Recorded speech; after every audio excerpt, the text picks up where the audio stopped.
Hi, my name is Katie and I work for Breathe California Sacramento region. And this week we're going to learn about food waste, your food waste. In the last lesson, we learned about how food waste can be recycled into compost, but we didn't answer questions like what is food waste or where does food waste come from? In fact, only 5% of food waste in the United States gets composted every single year. So where's the rest going? Well, in this week's video, we're going to dig deep into the dirt and learn about food waste and why we should care about it. Let's get started. A strawberry is a bright, cheerful thing, turned plump, sweet, and red under the California sun before it's plucked, packed, and shipped to the grocery store, where it's then sold and eaten. That is, if it's not left to rot in the back of the refrigerator. In the story that you just watched, we saw the full life cycle of a single strawberry. It's a story that ends in a moldy place at the bottom of the trash can, and it's also a story of food waste. Food waste is edible food that could have been eaten but is instead left to rot or thrown away. Most of us have thrown away food at some point in our lives. Whether we put more food on our plates than our stomachs could handle, or maybe it's that milk in the back of the fridge that we left there just a little bit too long and it went bad. Throwing away food occasionally might not seem like a big deal, but if every American throws away food every day, that number starts to build up. In fact, over 40% of the food that's produced in the United States goes to waste every single year. That's food that could have been fed to 25 million Americans or the entire population of Texas. If you break that number down even more, that means that every American produces 400 pounds of food waste every single year. That's a lot. And while that's happening, 1 in 7 children are at risk of going hungry every single night. So, why does 40% of the food produced in the United States go to waste every single year? Well, some of this food waste is unavoidable, like the food we can't eat. For example, banana peels and eggshells. But then there's also causes of food waste that could be avoided. Like we saw in the strawberry video, food has to travel through multiple stages from the farm to the grocery store before it can end up on our plates. These stages are called the food supply chain, and food waste is lost at every stage of the chain.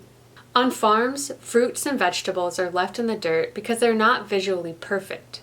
Or sometimes farmers don't have enough workers to pick everything. When food is traveling from the farm to be packaged, fruits and vegetables are damaged and thrown away. In restaurants and grocery stores, extra food is purchased just to keep the shelves and displays full before tossing the food. But where do you think the most food waste occurs between the farm and our homes? If you guessed our homes or consumers, then you're right.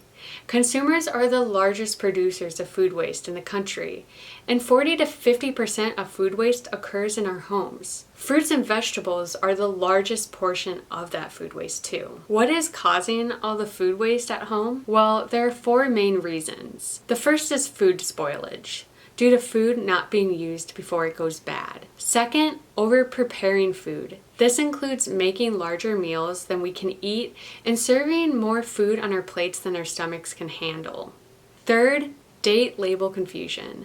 Have you looked at the best if used by or expires by labels on a food package before? Lots of people misunderstand what these labels really mean and end up throwing food away when it's still good to eat. And lastly, overbuying. Like when you go to the store hungry and end up buying way more food than you can handle, which can lead to more food spoilage at home.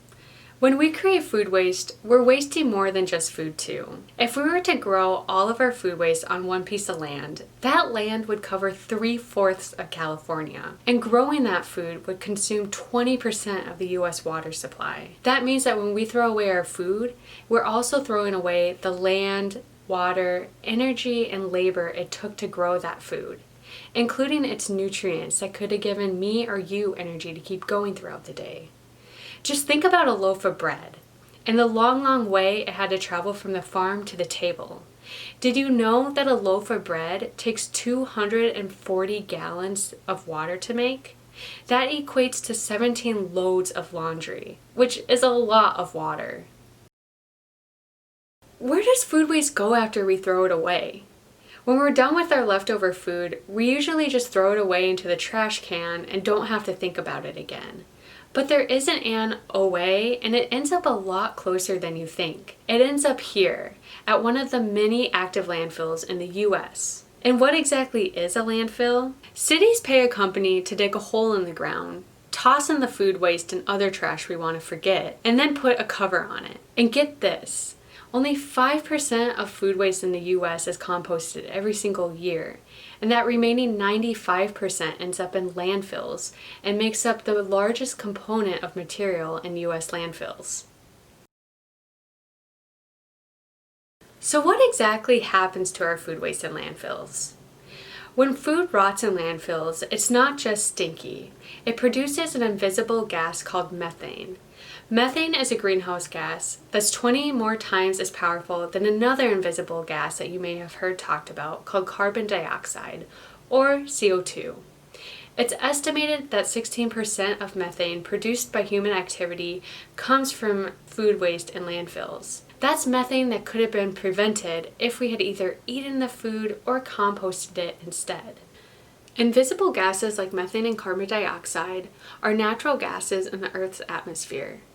They are represented by this circle here. We need these gases to regulate and maintain the Earth's temperature in the atmosphere, which is a good thing. But how do they do that? The sun's rays break through the Earth's atmosphere and bounce off the Earth's surface, where they go back through the Earth's atmosphere and into space. However, these invisible gases help trap some of those rays to help keep Earth's temperature.